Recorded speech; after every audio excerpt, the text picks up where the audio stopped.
Did you get to see How to Train Your Dragon?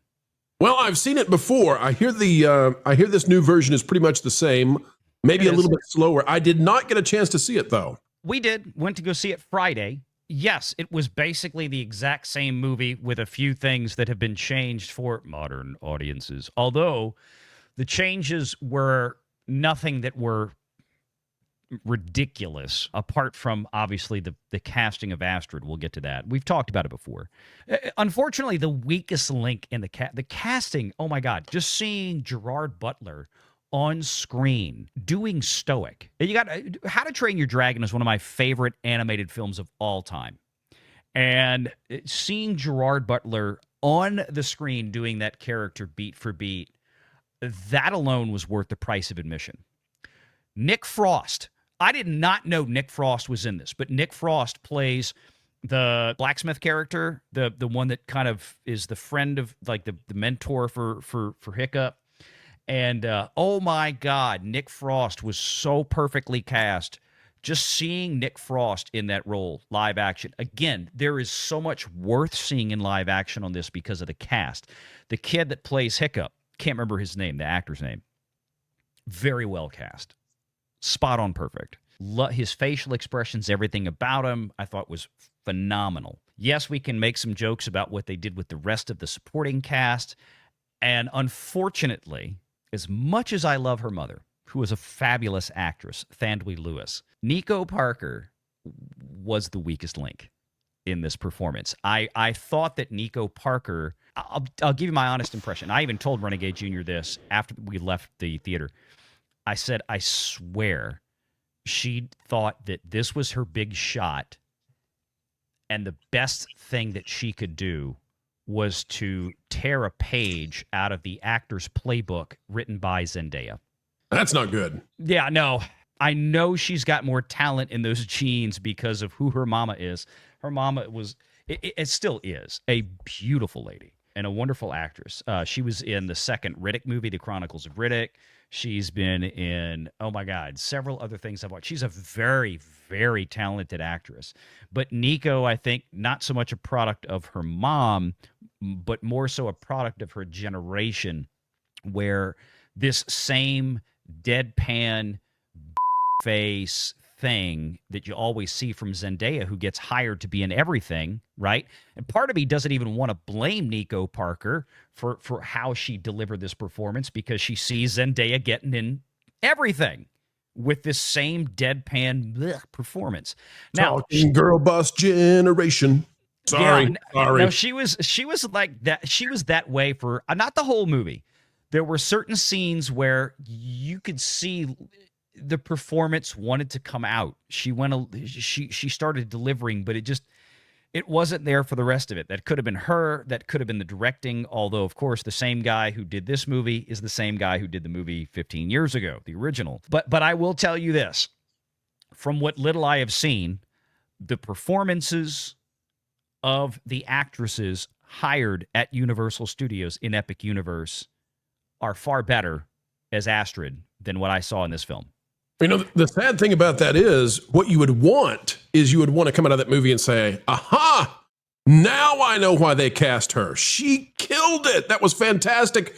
And you want to come on the show. You want to come on the show and be able to say, folks, listen, she's it. Okay. We had our questions about it, but clearly she blew me away.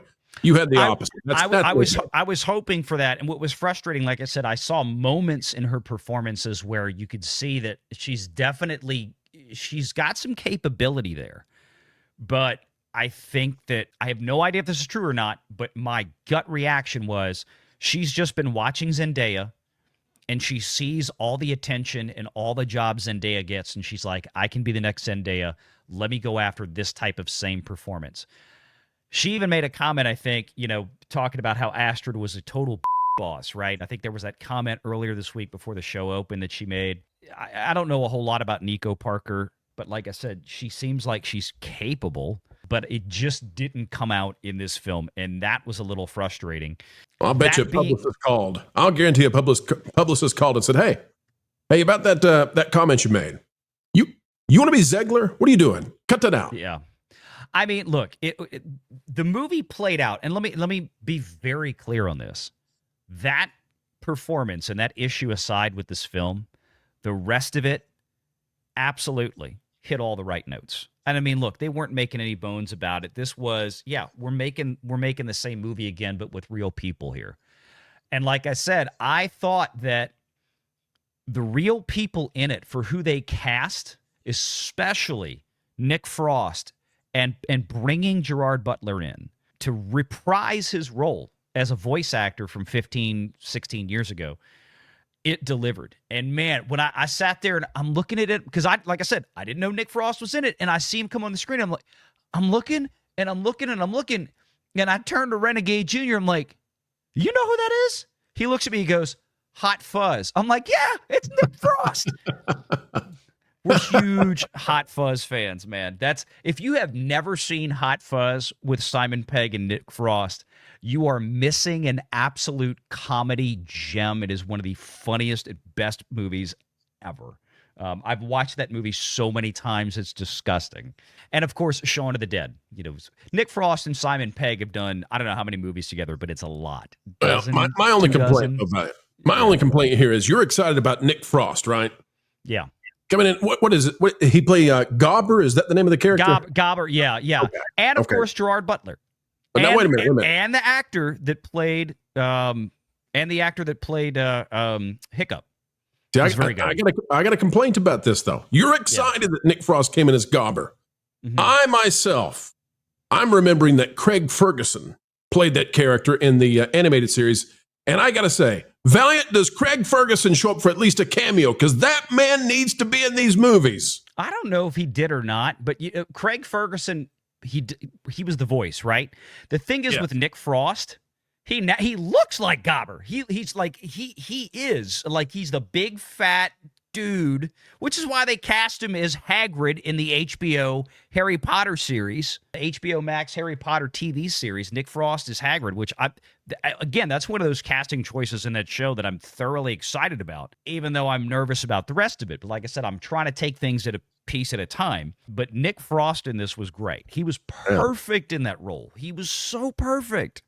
In the next movie, we need Craig Ferguson drinking out of a snake cup back in the background as a background character. It's got to happen. Make it happen. Get us the cameo. Come on. Make sure you're subscribed to Valiant Renegade and join us every Sunday at 6 p.m. Eastern for the live show.